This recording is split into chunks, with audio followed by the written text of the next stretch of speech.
nouvelle vidéo, cette fois-ci sur la conductivité thermique des matériaux. Alors, en fait, la question qu'on se pose, c'est comment est-ce qu'on pourrait différencier les matériaux? Et une des réponses, ce n'est pas la seule, c'est de travailler sur la conductivité thermique, c'est-à-dire comment est-ce qu'un matériau conduit ou ne conduit pas la chaleur.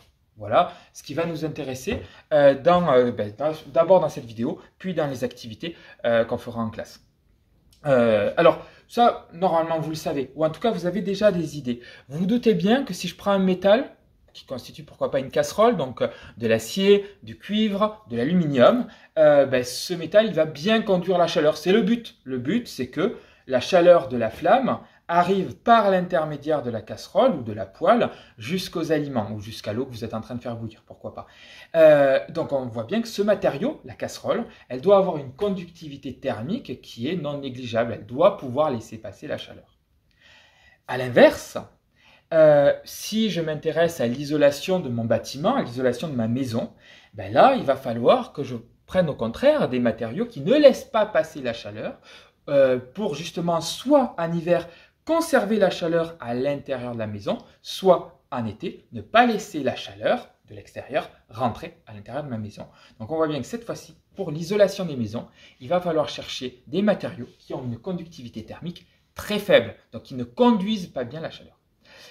Alors, comment est-ce qu'on va faire? En fait, en physique, on va toujours travailler avec des grandeurs. Alors les grandeurs, vous les connaissez, parce que dans les classes précédentes, vous avez parfois, je pense, entendu parler, pourquoi pas, du volume. Vous avez également entendu parler des masses. Et peut-être que vous avez entendu parler des distances. À chaque fois, en physique, on va nommer la grandeur, donc on va lui donner un nom, une lettre qui va lui être associée. Par exemple, pour le volume, on la noterait V, donc le symbole du volume, ce sera V. Pour la masse, on va l'appeler petit m, m minuscule.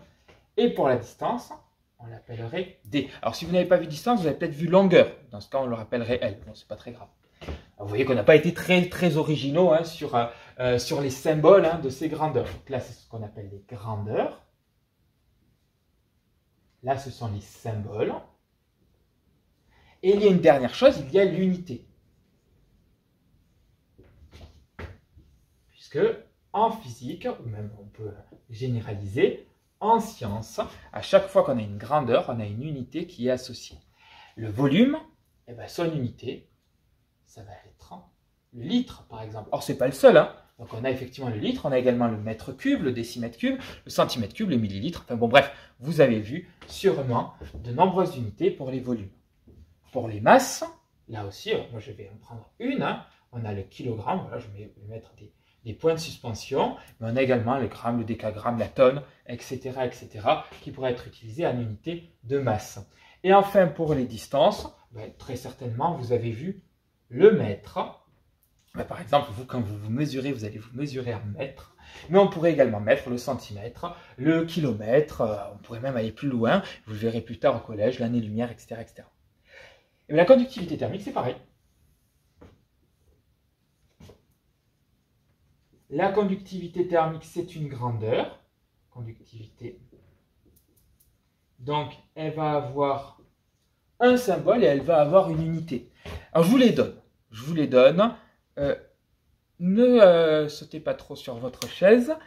Le symbole, on s'est dit qu'il n'y avait pas assez de lettres dans l'alphabet. On aurait pu mettre C, mais non, c'était trop simple. On a donc mis cette lettre bizarre, le lambda. C'est une lettre grecque.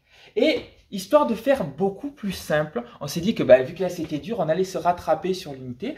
Donc l'unité, l'unité s'exprime, en watts par mètre Kelvin. Voilà. C'est tout simple, on est d'accord, pour le niveau 6e, on est tranquille, ça va bien se passer. Non, ne vous inquiétez pas, bien évidemment, on ne va pas faire ça. Donc ça, il fallait que je vous le donne quand même, puisqu'effectivement, c'est le vrai symbole et la vraie unité de cette grandeur, cette nouvelle grandeur qui s'appelle la conductivité thermique. Mais bien évidemment, en 6e, il est hors de question, d'ailleurs je te dis en 6e, mais même au collège, hors de question de parler ni du lambda, ni de son unité, le watt par mètre Kelvin. Donc, nous, c'est juste pour vous expliquer comment on va faire, comment on va travailler, comment on va simplifier tout ça. Et bien, pour nous, en 6e, ou plus exactement au collège, la conductivité thermique, ce sera juste un nombre compris entre 0 et 1000.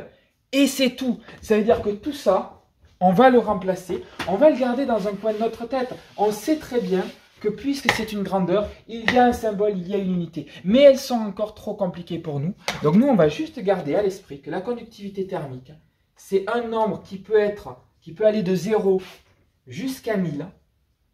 Si c'est 0, ça veut dire que c'est un mauvais conducteur thermique, c'est donc un isolant. On l'utiliserait pourquoi pas pour faire nos maisons. Si par contre on est proche de 1000, et bien là ça serait un très bon conducteur thermique. Donc là pourquoi pas, on pourrait l'utiliser pour faire des casseroles. Pas que ça.